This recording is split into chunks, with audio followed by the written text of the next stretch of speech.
नमस्कार दोस्तों, मैं हूं डॉक्टर अमरीश खारी और आप देख रहे हैं डॉक्टर खारी। आज हम कोर्नस दवाई के बारे में बात करेंगे। इस वीडियो में हम जानेंगे कि कोर्नस सिरसिनेटा किन बीमारियों में, किन लक्षणों में पेशेंट को दी जाती है। इसके लेने का सही तरीका क्या होता है, जानने के लिए वीडियो पूरा देखें।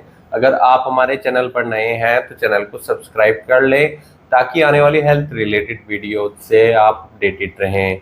कोर्नस सिरसिनेटा को लीवर संबंधित रोगों में दिया जाता है, लीवर डिजीज में दिया जाता है, जॉन्डिस में दी जाती है, हेपेटाइटिस में दी जाती है। जॉन्डिस यानी पीलिया, जब पेशेंट का बिलिरुबिन बढ़ा हुआ आता है तो जॉन्डिस की शिकायत लीवर में होती है। ऐसे केस में दवाई बहुत इफेक्टिव रहती है। ये दवाई मलेरिया में भी पेशेंट को दी जाती है, टेम्परेचर को कम करने में मददगार रहती है, मलेरिया को कंट्रोल करती है। इसके अलावा इस दवाई को हम पेट दर्द में देते हैं या पुराने लीवर संबंधित रोगों में भी ये दवाई असरदार रहती है। ये दवाई जेनिटल एरिया में होने वाले पेन को भी कम करती है, बटक में होने वाले दर्द को भी कम करती है। यानी हिप जॉइंट में अगर पेशेंट को दर्द महसूस होता है तो ये दवाई ऐसे केस में दी जाती है। इसके अलावा ये माउथ के पेन में भी या माउथ सोरनेस में भी दी जाती है। ये दवाई मसूड़े में होने वाली दर्द को भी ठीक करने का काम करती है, मसूड़ों में होने वाले दर्द को भी ठीक करती है। इसके अलावा इसे माउथ अल्सर्स में भी दिया जाता है।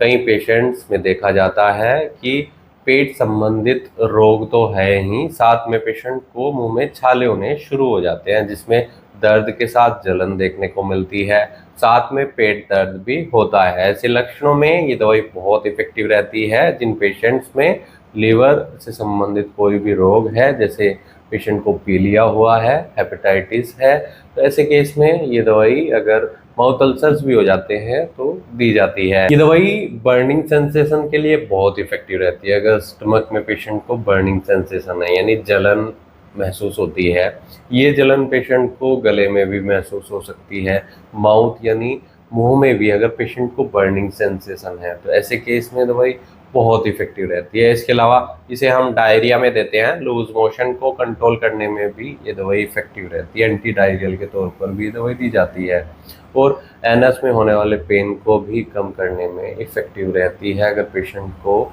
ऐसे केस में देखा जा रहा है कि पाइल्स की भी शिकायत हो गई है तो उसको भी ठीक करती है। इसके अलावा ये दवाई एक्जिमा में भी दी जाती है। न्यूबॉर्न बेबी में अगर फेस पर एक्जिमा हो गया है तो ऐसे केस में इफेक्टिव रहती है। तो दोस्तों, इन सब परेशानियों में दवाई खास तौर पर दी जाती है, लेकिन जिन पेशेंट्स में बिलिरुबिन बढ़ने की शिकायत आ रही है, स्किन येलो है, भूख नहीं लग रही है, पेट दर्द है, या फिर पेशेंट को सिर दर्द के साथ चक्कर आ रहे हैं, तो ऐसे केस में पीलिया होने पर, जॉन्डिस होने पर ये दवाई बहुत इफेक्टिव रहती है। हेपेटाइटिस के केस में पेशेंट को कुछ अलग सिम्टम्स आएंगे, जिसमें पेशेंट की भूख डिस्टर्ब रहेगी, पेट दर्द की शिकायत होगी, टेम्परेचर बढ़ेगा, या फिर मलेरिया अगर हुआ है, मलेरिया में पेशेंट को बार बार बुखार हो रहा है, ठंड लग रही है, तो ऐसे केस में दवाई असरदार होती है। और कई सारी परेशानियों में भी दवाई दी जाती है, जैसे मुंह के छालों में दवाई इफेक्टिव रहती है, गले के जलन में इफेक्टिव रहती है, पेट की जलन में और दर्द में भी इफेक्टिव रहती है। तो अगर आपको इनमें से कोई भी शिकायत है तो एक बार अपने होम्योपैथी डॉक्टर से सलाह जरूर ले लें। बिना डॉक्टर की सलाह के कोई भी होम्योपैथी दवाई नहीं लेनी चाहिए। इसके लिए आप हमसे भी संपर्क कर सकते हैं, दिए गए व्हाट्सएप नंबर पर संपर्क कर इलाज या सलाह ले सकते हैं। वीडियो देखने के लिए धन्यवाद। चैनल को सब्सक्राइब करें और कमेंट सेक्शन में जरूर बताएं कि हमारी वीडियोस आपको कैसी लगती है। Thank you.